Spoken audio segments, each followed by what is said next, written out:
अस्सलामु अलैकुम वरहमतुल्लाहि वबरकातुहू। बिस्मिल्लाहिर्रहमानिर्रहीम। अल्हम्दुलिल्लाहि रब्बिल आलमीन वस्सलातु वस्सलामु अला सय्यिदिल मुरसलीन नबिय्यिना मुहम्मद व अला आलिहि व सहबिहि अजमाइन। बाद সম্মানিত শ্রোতা দর্শক মণ্ডলী, আল্লাহ রাব্বুল আলামিনের প্রশংসা এবং প্রিয় রাসূল সাল্লাল্লাহু আলাইহি সাল্লামের উপর সালাতু সালামের পর আজ বৃহস্পতিবার পহিলা জমাদাল উলা 1447 হিজরি মোতাবেক 23 অক্টোবর 2025 আমাদের ধারাবাহিক আলোচনা প্রশ্ন উত্তর পর্ব নম্বর 109।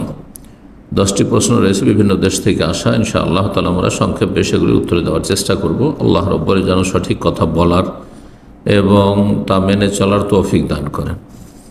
প্রথম প্রশ্ন বলছেন, আসসালামু আলাইকুম শেখ। ওয়ালাইকুম আসসালাম রহমতুল্লাহ।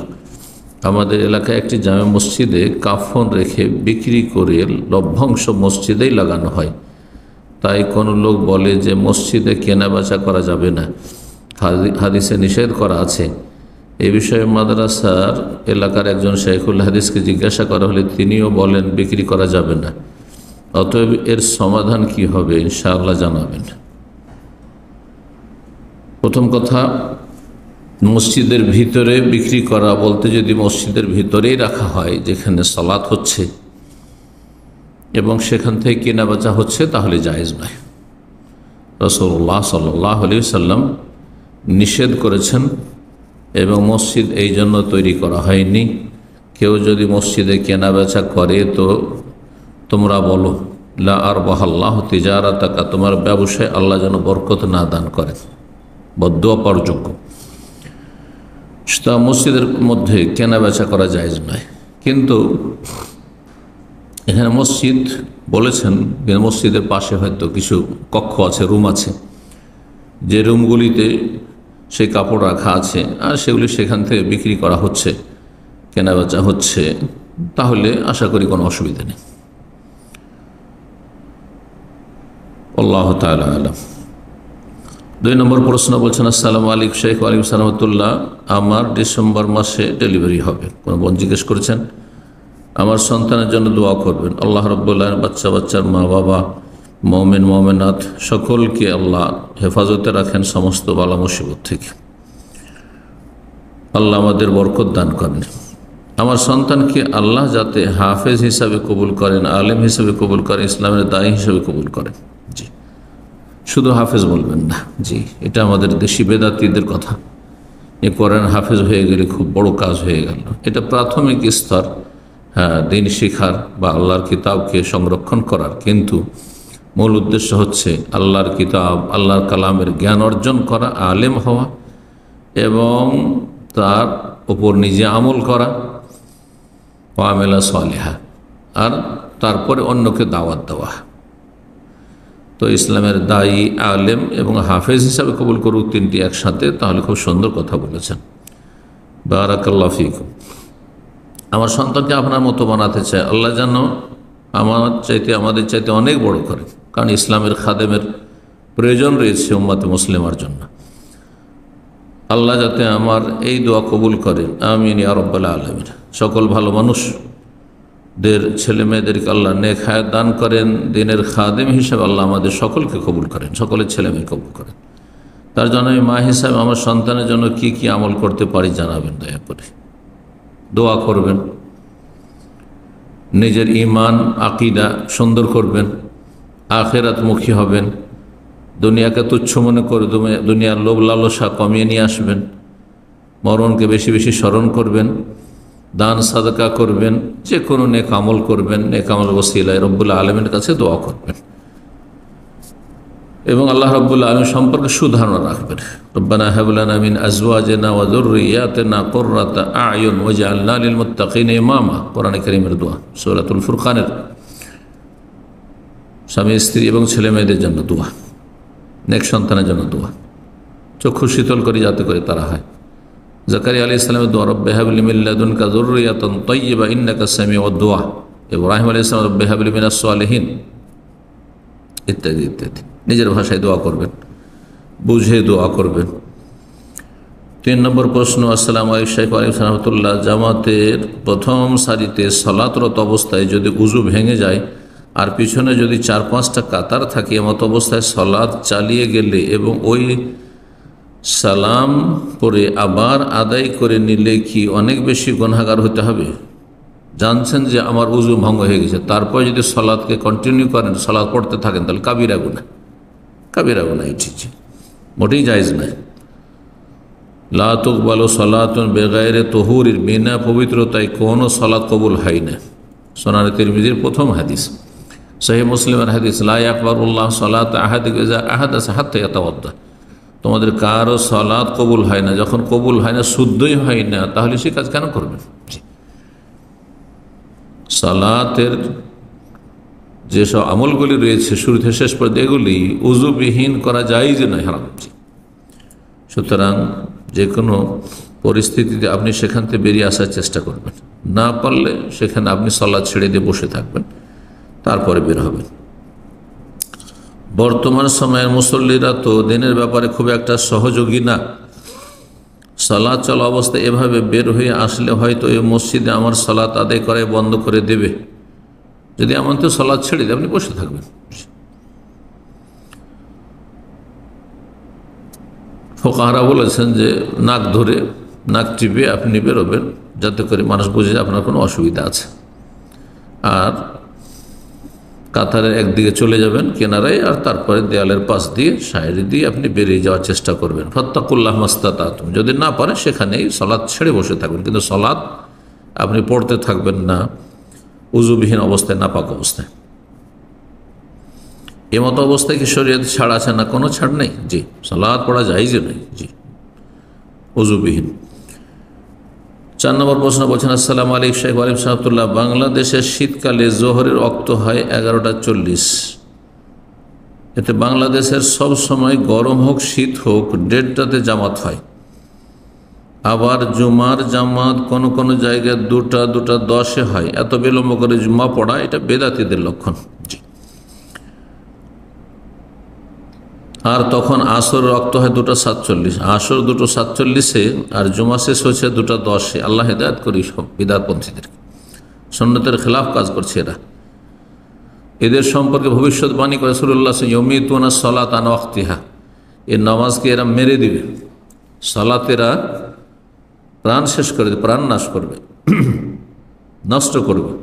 এদের সম্পর্কে কোরআনে কারীমে আল্লাহ বলেন, ফাখালাফা মিন বাদিহিম খালফুন আদাউস সালাহ, কিছু লোকেরা পরবর্তীকালে আসবে যারা অবাঞ্ছিত লোক, যারা সালাফদের অনুসারী নয়, খালফ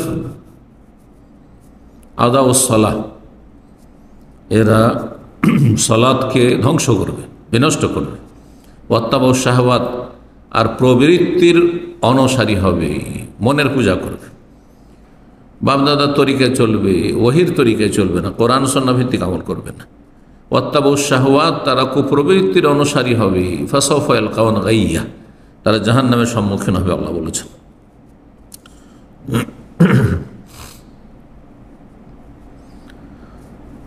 তখন আমি কি জোহরের সালাত বাড়িতে পড়ে ফেলবো? হ্যাঁ, এত যদি বিলম্ব করে, ধরেন 11:40-এ হচ্ছে, 12টা 12:30 পর্যন্ত পড়ছে, তাহলে জামাতে গিয়ে পড়েন। কিন্তু 1:30টায় গিয়ে, যেমন এখানে 1:30টায় জামাত হচ্ছে জোহরের, তাহলে আপনি আউয়াল ওয়াক্তে সালাত পড়ে নেবেন, আউয়াল ওয়াক্তে সালাত পড়ে নেবেন। তারপরে তাদের আশেপাশে যদি তাদের চোখের সামনে থাকে, তাহলে জামাতে শরীফ হয়ে যাবেন, যাতে করে আপনি বেনামাজি বলে অভিযুক্ত না হন। 5 নম্বর প্রশ্ন বলছেন, আসসালামু আলাইকুম শেখ ওয়ালিম সাহাবতুল্লাহ, নবী সাল্লাল্লাহু আলাইহি ওয়াসাল্লাম আমাদের পরিচিত অপরিচিত কারো বাসায় গেলে বা তাদের সাথে কথা বলার সময় সালাম দিতে উৎসাহিত করেছেন। পরিচিত অপরিচিত মুসলিমকে সালাম দিতে বলেছেন, অমুসলিমকে সালাম দিতে বলেছেন, বরং নিষেধ করেছেন। আবার নবী ইব্রাহিম আলাইহিস সালাম তার পিতার মতো অমুসলিম হওয়া সত্ত্বেও তাদের সালাম দিয়েছেন। জি, ওই সালামের অর্থ খেয়াল খুশি বুঝলে তো হবে না। ওই সালাম হচ্ছে সালাম মুতারাকা। জি, তফসিরুল আলুসি, তফসির ইবনে কাসির, বহু তফসিরে, তফসিরুল শৌকানি, ফাতুল কাদির, এই সমস্ত তফসিরে বলা হয়েছে যে আয়াতগুলিতে মূর্খদেরকে সালাম বলার কথা বলা হয়েছে, এইরকমই ইব্রাহিম আলাইহিস সালামকে যখন মেরে ফেলার হুমকি দিল তার বাবা, যে তুমি আমার ধর্মে যদি না থাকো লারজুমান্নাকা, পাথর মেরে তোমাকে শেষ করে দেবো, ওয়াহজুরনি মালিয়া, যাও ভাগো এখান থেকে, বিতাড়িত তুমি এখান থেকে, বাড়ি থাকতে পারবে না। তখন সালামুন আলাইকা, আপনাকে সালাম, এটি সালাম মুতারাকা, সালামে তাহিয়া নয়, এটা অভিবাদনের সালাম নয়, বরং খারাপ লোককে এড়িয়ে চলা, খারাপ লোকের সংসর্গ পরিত্যাগ করা। সালামুন আলাইকা, আপনাকে সালাম, তখন আপনার থেকে আমি দূরে সরে গেলাম, আপনার সাথে আমি বাকমিতণ্ডাই এবং ঝগড়া বিবাদে লিপ্ত হবে না, আর আপনার কথার খারাপ কথার খারাপ উত্তর দেব না, বরং আমি কেটে পড়ছি। তাহলে এখান থেকে যদি আপনি সালাম নেন, যে ইব্রাহিম আলাইহিস সালাম বাবাকে সালাম দিয়েছেন, কোরআনে বলা হয়েছে, তাহলে ওই আয়াতের কি অর্থ নেবেন? ওয়াইযা খাতাবাহুমুল জাহিলুনা ক্বালু সালামা, যখন জাহিলরা তাদেরকে সাথে সম্বোধন করে, খারাপ আচরণ করে, খারাপ কথা বলে, মূর্খ লোক আপনার সাথে মূর্খামি করল, বেয়াদবি করল, আপনার মানহানি করল, আপনাকে আপনার ক্ষেত্রে সীমালঙ্ঘন করলো, মারামারি করতে উদ্যত হচ্ছে, তখন বলবে সালাম আলাইকুম নাকি? কালু সালাম, আল্লাহ সালাম বলতে বলেছেন। তো এই সালাম মানে অভিবাদনের সালাম নয়, এই সালাম হচ্ছে কেটে পড়া। সেখান থেকে আপনি তার সাথে ঝগড়া বিবাদে জড়াবেন না, কেটে পড়বেন।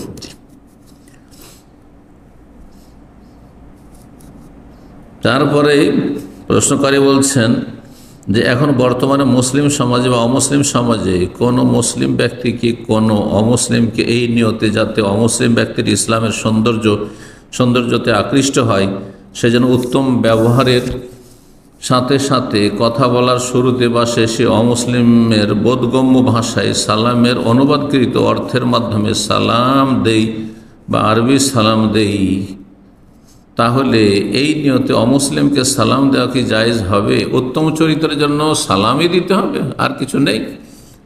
কেমন আছো, ভালো আছো, আদাব, আর তারপরে শুভ সকাল, শুভ সন্ধ্যা, good morning, good evening, good noon, afternoon, এগুলো করেন আপনি, ওগুলো করতে পারেন। কিন্তু ইসলামের যে তাহিয়া, অভিবাদন, যাতে সার্বিক শান্তি কামনা করা, দুনিয়া আখেরাতের সমস্ত রকমের শান্তি, শারীরিক, মানসিক, পারিবারিক, আর্থিক, ব্যাপক অর্থপূর্ণ দোয়া, যেটি জান্নাতকেও শামিল, জান্নাত হচ্ছে দারুসালাম, সেই দোয়ার হকদার একমাত্র মুসলিম, লা ইলাহা ইল্লাল্লাহ, আর পাসপোর্ট ভিসা তার কাছে থাকতে হবে, তাহলে এই সালাম পাবে। এই জন্য নবী সাল্লাল্লাহু আলাইহি ওয়াসাল্লাম স্পষ্ট হাদিস রয়েছে, লা তাবদাউল ইয়াহুদ ওয়ান নাসারা বিসসালাম, ইহুদি খ্রিস্টানদেরকে সালাম দিয়ে কথা আরম্ভ করিও না, সালাম বলা যাবে না, কোনো মুসলিমকে আসসালামু আলাইকুম বলা যাবে না, অন্য কিছু বলে আপনি অভিবাদন করেন। যেমনটা বললাম, আমাদের দেশে যেসব প্রচলিত,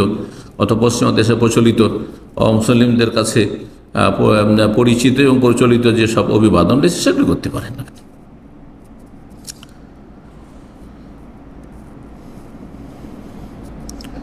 6 নম্বর প্রশ্ন,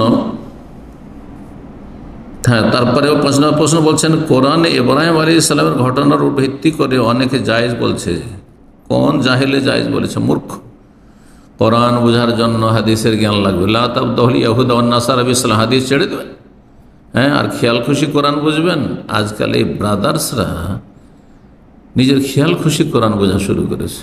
এটা তরজমা পড়ে নিল, এই যে ইব্রাহিম আলাইহিস সালাম সালাম বলেছেন বাপকে, কাফের বাপকে, আর কোন সালাম বলেছেন? আপনার সাথে কেউ ঝগড়া করতে আসছে, বলেন না ভাই তোমাকে সালাম থাকলো, গেলাম, এইটা হচ্ছে সালাম, ত্যাগ করলাম। জি, ইসলামের অভিবাদন সালাম কাফেরকে বলা জায়েজ নয়, এমনকি ইমান ভঙ্গকারী একেবারে নামাজ পড়েন তাকেও জায়েজ নয়, গুনাহে লিপ্ত, মদ খাচ্ছে, হারাম কাজ করছে, আর কি বলে সালাম আলাইকুম, না, মোটেই জায়েজ নয়। জি। 6 নম্বর প্রশ্ন, আসসালামু আলাইকুম শেখ ওয়ালিকুম সালাম। বাংলাদেশের আহলে হাদিসের একজন খ্যাতনামা শেখ তার বক্তব্যে বলেছেন যে বর্তমান যুগে অধিকাংশ স্থানে বাসাবাড়িতে যে ওয়াশরুম রয়েছে সেখানে একটি ওয়াশরুমেই 3টি স্থান রয়েছে। একটি মুখ ধৌতের জন্য বেসিনের স্থান, দ্বিতীয়টি গোসলের বা হাত পা ধৌতের স্থান, তৃতীয়টি প্রসাব পায়খানার স্থান। তো কেউ বা কোনো ব্যক্তি প্রসাব পায়খানার আগে পরে দোয়াসমূহ ওয়াশরুমের ভিতরেই পড়তে পারবে, এটি তার ইজতিহাদ। এগুলো মাসলা হচ্ছে ইজতিহাদি মাসালা। এগুলোতে ঝগড়া তর্কে যাওয়ার কোনো প্রয়োজন নেই। যদি এই মশলার উপর কারো তৃপ্তি হয় তাহলে সে এরকম আমল করতে পারে। জাস্ট প্রসাব পায়খানার স্থানে পা দেওয়া বা বসার আগেও ও ওইখান থেকে কাজ শেষে ওঠার পরে এই দোয়াসমূহ ওয়াশরুমের ভেতরে বলে নিতে পারবে ও সেখানে উজুর শুরুর ও শেষের দোয়া বলতে পারবে। নবীজি ইসলাম জাস্ট শুরুর ও শেষের আগে ও পরে বলতেন, তাই বাথরুমের দরজার বাইরে থেকে বা এসে দোয়া বলার প্রয়োজন নেই, বা না বললেও হবে। অধিক সতর্কতা ভালো, অধিক সতর্কতা ভালো। জি, সেই জন্য যখন একই জায়গায় একটি ছোট্ট কক্ষের মতো, যেখানে আপনার গোসলখানাও রয়েছে, আর সেখানে শৌচকার্যের ব্যবস্থাও রয়েছে, আর সেখানে উজুর ব্যবস্থা রয়েছে, সেখানে না পড়ে একটু প্রথমে যখন ঢুকবেন তখন বিসমিল্লাহ পড়ে প্রবেশ করবেন, আর বাথরুম থেকে বেরিয়ে যাওয়ার পরে তখন আশহাদু আল্লা ইলাহা ইল্লাল্লাহ ওয়া আশহাদু আন্না মুহাম্মাদান রাসূলুল্লাহ বা অন্যান্য দোয়া পড়বেন। তো এই মাসলার উপর আমল করা জায়েজ হবে কি? আমার কাছে জায়েজ নয়। বাকি কথা হলো কারো ইজতিহাদি ফতোয়া, তার উপরে যদি আপনার যেমনটা বললাম মনের শান্তি হয় তা আমল করতে পারেন, এগুলো ইজতিহাদি বিষয়। জি, এবং শেখ ইবনে জিবরিন রাহিমাহুল্লাহ তাআলা সৌদি আরবের বিজ্ঞ আলেম এই জামানার, তিনি বলেছেন তার যে তাহারাত পবিত্রতার উপর যে গুরুত্বপূর্ণ কিতাব রয়েছে তার অনুবাদ আমি করেছি তাতে, এবং আমার আলোচনাতে সেই মাসলা তার বরাতে আলোচনা করেছি অন্যান্য ওলামায়ে কেরামদের, যে বাইরে থেকে পড়ে প্রবেশ করবেন, আর না হলে মনে মনে জিকির করবেন, জিকিরে কলবি করবেন আপনি। এই ক্ষেত্রে আর একটি মত হচ্ছে মনে মনে জিকির নফসি বা জিকিরে কলবি করবেন, জিহ্বা নড়াবেন না। 7 নম্বর প্রশ্ন, আসসালামু আলাইকুম শেখ ওয়ারাহমাতুল্লাহ, ইমাম নামাজে সামি আল্লাহু লিমান হামিদার জায়গায় ভুলে আল্লাহু আকবার বলে ফেলার পরও তৎক্ষণাৎ সাথে সাথে আবার সামি আল্লাহু লিমান হামিদা পড়লে কি সহজ সিজদা দিতে হবে? সাথে সাথে যদি বলে নেই তাহলে সহজ সিজদার প্রয়োজন নেই, সংশোধন করেই ফেলেছি। আর এমনিও সামি আল্লাহু লিমান বলা রুকুন, সুতরাং সহজ সিজদা দিয়ে ঘাটতি পূরণ হবে না, যদি সামি আল্লাহু লিমান হামিদার জায়গায় আল্লাহু আকবার বলে ফেলেছে আর তারপর সংশোধন করলো না, তাহলে সে রাকাত হবে না, কারণ এটি রুকুন। আর ইমামের পিছনে মুক্তাদিরাও কি রুকুতে যাওয়ার সময়, সেজদাতে যাওয়া ওঠার সময় তাকবীর পাঠ করবে? যে তাকবীর পাঠ করবে। তাকবীরাতুল ইন্তেকাল, এক স্থান থেকে আরেক স্থান যাওয়ার জন্য তাকবীরগুলি সকলের জন্য ওয়াজিব। ইমাম, একাকী নামাজি এবং মুক্তাদি সকল নামাজের যে মুসল্লির জন্য তাকবীর ইন্তেকাল ওয়াজিব এবং তাকবীর তাহরিমা রুকুন। 8 নম্বর প্রশ্ন বলছেন, আসসালামু আলাইকুম শেখ ওয়ারাহমাতুল্লাহ, কোনো কিছু যদি নিয়ত করা হয় এবং সেটা যদি কাউকে বলে থাকি, পরে যদি সেটা না দেই, সে বিষয়ে ইসলাম কি বলে? দিতে পারলে দেবেন, কারণ আপনি যেহেতু নিয়ত করেছেন আর বলেছেন মানে ওয়াদা করেছেন, তো ওয়াদা পূরণ করেন। আর ওয়াদা পূরণ করতে পারবেন, তারপর যদি না করেন তাহলে আপনার মধ্যে নেফাক, কপটতা রয়েছে, আমলের মুনাফিকি রয়েছে। যদি সেটি আকীদার মুনাফিকি নয়, সেটি গুনাহর কাজ, এমন গুনাহ করবেন না। পারতপক্ষে আপনি করবেন, যদি না পারেন কাজটি করতে তাহলে কোনো গুনাহ হবে না। কেউ ওয়াদা করেছে ভাই আপনাকে ধার দেব বা আপনাকে সহযোগিতা করব, আর তারপরে অভাব হয়ে গেল, পারল না, তাহলে কোনো অসুবিধা নেই। জি। 9 নম্বর প্রশ্ন বলছেন, আসসালামু আলাইকুম শেখ ওয়ারাহমাতুল্লাহ, কোনো স্ত্রী যদি খোলা দেয় তাহলে তো বিচ্ছেদ হয়ে যায়, তখন তাদের আর বিয়ে থাকে না। তারপর যদি 6 মাস আবারও নিতে চাচ্ছে, 6 মাস পর আবার নিতে চাচ্ছে তার স্ত্রীকে, কিন্তু এর মধ্যে তার স্বামী লিখিত তালাক দিয়েছিলেন, খোলা হয়ে গেছে, আবার তালাক কিসের? জি, এখানে কি তারা একসাথে আবারও বিবাহ করতে পারবে? খোলা তালাকের পরে 1 মাস ইদ্যত, এটি হচ্ছে সঠিক। হাদিসে রয়েছে তাআতাদ্দু বিহাইদা, 1 মাসিকের মাধ্যমে বা 1 মাসের মাধ্যমে ইদ্যত পার হয়ে যাবে, আর তারপরে বিচ্ছিন্ন হয়ে যাবে। তারপরে যে কোনো সময় 6 মাস পরে বিয়ে করতে চায়, নতুনভাবে বিয়ে বসতে হবে, এমনি ফেরানো যাবে না। পক্ষান্তরে যদি স্বামীর পক্ষ থেকে তালাক হইতো তাহলে 3 মাসিক পর্যন্ত ইদ্যত থাকতো, আর 3 মাসিকের মধ্যে ফিরিয়ে নিতে পারতো যদি প্রথম তালাক অথবা দ্বিতীয় তালাক হয়। জি, তালাকের মাসলা যখন আপনার এরকম কোনো ঘটনা ঘটবে, সরাসরি ভালো বিজ্ঞ আলেমের কাছে গিয়ে, সালাফি আলেমের কাছে গিয়ে ফতোয়া নেবেন। এইভাবে এই প্রশ্নের উত্তর আপনার জন্য যথেষ্ট নয়, আপনার অবস্থা এর চাইতে কিছু ভিন্ন হইতে পারে। জি। 10 নম্বর প্রশ্ন, আসসালামু আলাইকুম শেখ ওয়ারাহমাতুল্লাহ, আমি দাখিল পর্যন্ত পড়েছি, বর্তমানে বাবা মায়ের ইচ্ছায় ইঞ্জিনিয়ারিংয়ে পড়ছি। আমি কোরআন সুন্নাহর আলোকে তাওহীদ ও সুন্নাহ ও ইসলামের মূল রুকনগুলো সঠিকভাবে জানতে চাই। মাশাআল্লাহ, আল্লাহ তৌফিক দান করুন, দিন দুনিয়ার উন্নতি দান করুন, সফলতা দান করুন। কোন বিশ্বস্ত সালাফি আলেমদের লেখা বই, কোন বিশ্বস্ত সালাফি আলেমদের বই পড়লে স্পষ্ট ধারণা পাবো? জি, অনেক বই আছে। আপনি বাংলায় যেহেতু পড়বেন, আপনি দেশে বাংলায় অনেক নতুন নতুন বই আছে। সালাফি লাইব্রেরিতে গিয়ে আপনি খোঁজ করলে আশা করি সেটা আপনাদের বেশি উপকারী হবে, তারাই বেশি গাইড করতে পারবেন। আমি চাই এই সময়টাতে সহিহ বুখারীটা পুরোপুরি মুখস্থ করে ফেলতে। মাশাআল্লাহ, আল্লাহ তৌফিক দান করুন। আপনার আগ্রহ আল্লাহ বাড়িতে জাযাকাল্লাহু হিরসান। কিন্তু আমার আশেপাশে ভালো আলেম নেই, তাই আমি চাই আপনার ইউটিউব চ্যানেল থেকে সহিহ বুখারী দর্স শুনে তা যথাযথভাবে অধ্যয়ন করতে আপনার কি মতামত? ভালো কথা। সহিহ বুখারী ভাষ্য বোঝার মতো যদি আপনার যোগ্যতা থাকে, অর্থাৎ মৌলিক বিষয়গুলি ইসলামের জানা আছে, আরকান ঈমান, আরকান ইসলাম, মৌলিক যে গুরুত্বপূর্ণ ইসলামের বিষয়গুলি আকীদার যদি মোটামুটি জানা থাকে, তাহলে আপনি হাদিস চর্চা করতে পারেন এবং হাদিস সহিহ বুখারীর ভাষ্য থেকে আপনি উপকৃত হতে পারেন। আমি ভবিষ্যতে একজন তাওহীদ ও সুন্নাহ ভিত্তিক দায়ী ইলাল্লাহ হতে চাই। আল্লাহ তৌফিক দান করুন, মনের আশা পূরণ করুন। এর জন্য কি নসিহত দিক নির্দেশনা দেবেন? আপনি উপকারী জ্ঞান অর্জন করুন এবং আমল করার চেষ্টা করুন। আমলবিহীন শুধু এলেম হাসিল করে এসে এলেমে কোনো বরকত থাকে না। অনেকে আজকাল জ্ঞান অর্জন করছেন কিন্তু আমল খুব খারাপ, নির্জনতার মেলা পাপ রয়েছে, বিভিন্ন পাপে জড়িয়ে যাচ্ছে, আল্লাহ ভীরুতা তাকওয়া নেই, ফরজ অজেবে ঘাটতি বা গাফিলতি, হারাম নাজাইজে লিপ্ত হয়ে যাচ্ছে, তাহলে এই এলিমে বরকত হয় না। এই জন্য অনেক মাদ্রাসা পড়া আর ছেলেরা খুব ভালো, তাদের রেজাল্ট ছিল, ফলাফল ছিল একসময়, দেখেছি, এখনও দেখছি, আর এটা হয়ে থাকে। তাদের এলিমে বরকত হয় না, কিসের জন্য? তারা বেআমল, সেই জন্য। তো ভালো আমল করার চেষ্টা, যা শিখছেন তারপর আমল করার চেষ্টা করবেন এবং রবের কাছে দোয়া করুন, আল্লাহ যা আমি শিখছি এতে বরকত দান করো। আল্লাহুম্মা ইন্নী আসআলুকা ইলমান নাফিআ ও আমালা মুতাকাব্বালা, এবং আমলের তৌফিক দান করো যে আমল তুমি কবুল করো, তোমার কাছে গ্রহণযোগ্য হয়, মকবুল হয়। আর রিজিকে বরকত দান, রিজকান তাইয়্যিবা, হালাল রিজিক দাও, এবং দাওয়া ইলাল্লাহর তৌফিক দান করো। দোয়া করতে থাকবেন, আল্লাহ তৌফিক দেবেন। আল্লাহ রাব্বুল আলামিনের কাছে কেউ যদি নেক নিয়তে চায় এবং আশা রাখে, আল্লাহ নিরাশ করবেন না। আল্লাহ আমাদের সকলের ভালো আশাগুলি পূরণ করুন। রিজিকে, দুনিয়াতে, হায়াতে আল্লাহ বরকত দান করুন, দিনে বরকত দান করুন, এবং আল্লাহ রাব্বুল আলামিন জান্নাতুল ফিরদৌস দান করুন, জাহান্নামের আযাব থেকে রক্ষা করুন। রব্বানা আতিনা ফিদ দুনিয়া হাসানাহ ওয়া ফিল আখিরাতি হাসানাহ ওয়া কিনা আযাবান নার। সুবহান রাব্বিকা রাব্বিল ইজ্জাতি আম্মা ইয়াসিফুন ওয়া সালামুল মুরসালিন, আলহামদুলিল্লাহি রাব্বিল আলামিন।